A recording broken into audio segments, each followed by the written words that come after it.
Highly sensitive people are quicker to be overstimulated and as a result of that, exhausted than others. In this video, you will learn how to cope with these side effects of being highly sensitive or above averagely sensitive so that you can thrive and live your best life. Hey everyone, and welcome back, or welcome to Becoming an Expert at Self-Leadership. I'm Maika, a psychologist, and the purpose of this channel is to support you in guiding yourself through life. Today with a specific focus on strategies that are relevant to highly sensitive people, also called HSPs. When we are stimulated in any way by sound, smell, light, touch, other people, conversations, or thoughts, our level of arousal rises. Our bodies provide energy so that we can process and respond to those stimuli. This is good. This is what enables us to engage with life. What I want to focus on in this video is that we are all different in how much stimulation it takes for our bodies and minds to go, oh, this is important, this needs to be processed, cranking up the energy, and also how deeply we process those triggers and stimuli. For some people, their brain is generally more in the mode of, oh, this is all important, we need to process all of this. And these are the highly sensitive people. This has a lot of advantages, like being quicker to notice changes of any kind, and then being able to use that information. Being empathic allows you to understand other people, where they're coming from, and to form deep bonds. Being easily moved emotionally means that you're also easily moved and uplifted by positivity. Being able to notice subtle signs of overstimulation in your body and mind is a great foundation for being very good at taking care of your mental and physical health. And a strong self-awareness allows you to learn and grow from experiences and to choose your actions wisely. However, being sensitive is a package deal. It also comes with disadvantages. One being that an HSP is quicker to be exhausted and stressed because they are quicker to be overstimulated. Another disadvantage is that sensitivity is not seen as a desirable trait in all cultures and families. Lots of sensitive people constantly get the message that something is wrong with them. They get called crybabies, too emotional. And they're wrongly told that to be successful in life, they should be less affected by everything. And if an HSP hasn't learned to trust in themselves and set aside these types of messages, that can do something to their self-esteem and confidence. And that's why I want to share some strategies in the following to help an HSP's self-leadership so that they can better cope and live their life with their sensitivity. Number one, don't buy into the story of the weak, sensitive one. Sensitivity is not a weakness.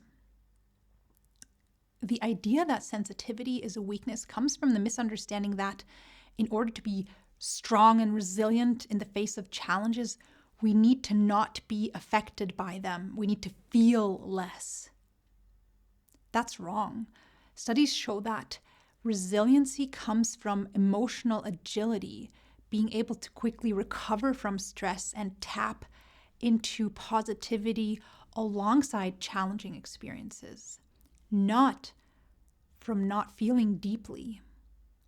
Not feeling and feeling numb inside is what makes us depressed, not resilient.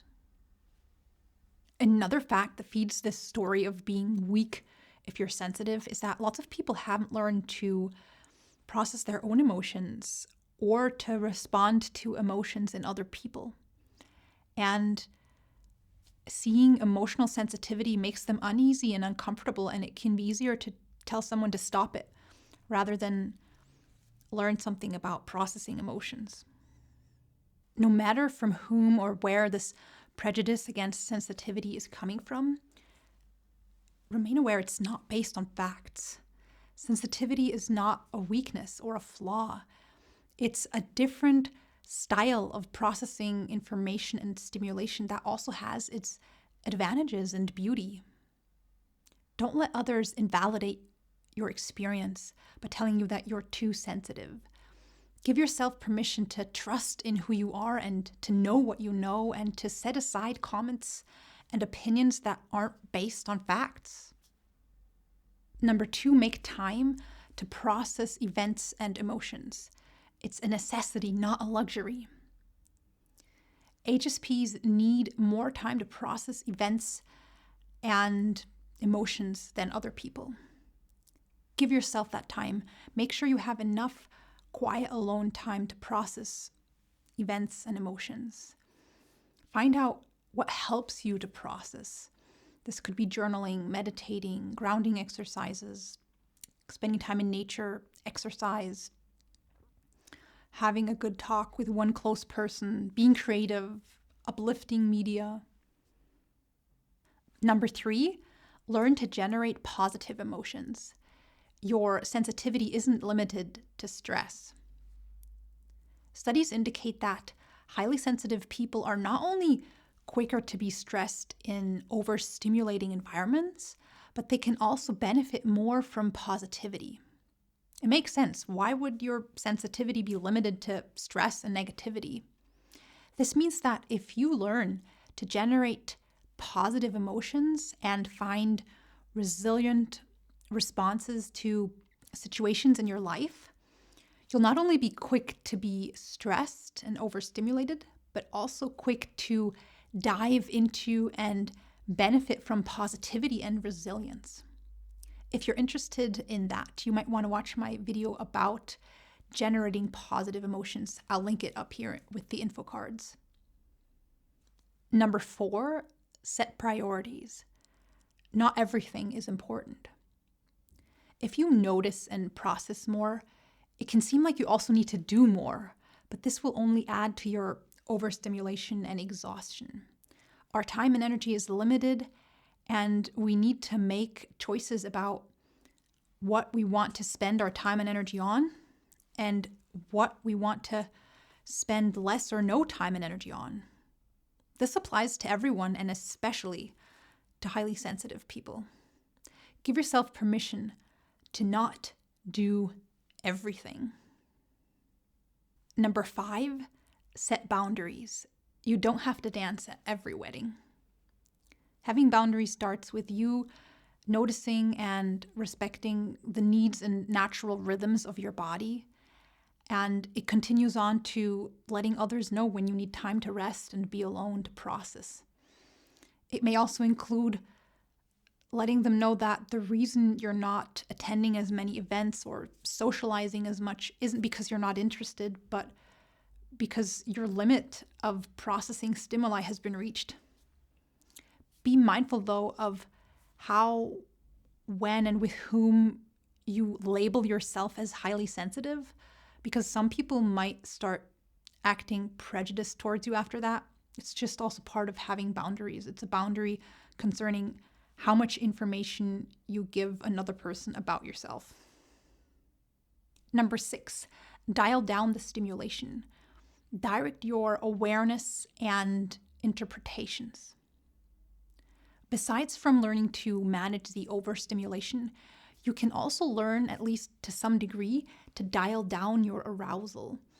You can practice this with an exercise. It starts by exposing yourself to some sort of stimulation. It could be music or street noise.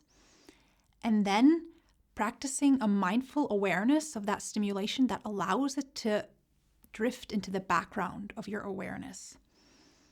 You allow it to be there. You don't try to suppress noticing it. You allow it to flow through the background of your awareness without blocking it or engaging with it. These types of exercises increase your mindfulness, which has been shown by studies to help cope with high sensitivity. Also, be aware of what you pay attention to. Hearing and listening are not the same thing.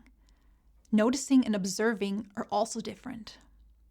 You may be hearing or noticing people or sounds, but that doesn't mean you have to direct your attention to what they're talking about or doing. That way you can reduce the number of stimuli you process. You can also learn to radiate a vibe of, I'm deeply absorbed in thought right now and will most likely not interact with random strangers on the street or hiking path.